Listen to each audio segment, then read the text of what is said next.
Алматы облысы Талғар қаласындағы облыстық санаторий үлгідегі мектеп-интернаттық 4-ші сынып оқушысы Айдар ұлы Әли Ахмет Байтұрсынұлы.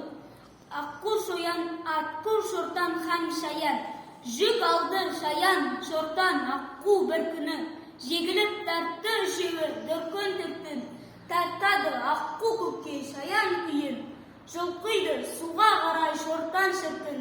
Бұлардың машақаты аз болмады.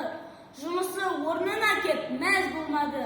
Тартса да бар күштерін аямай-ақ, аслан жүк орнынан қозғалмады.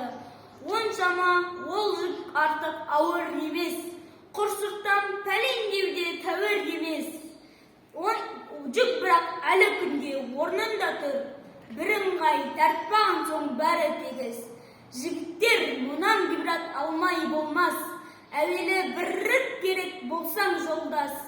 Біріңнің айтқаныңа бірін көнбей, істеген ынтымақсыз ісің оңбас.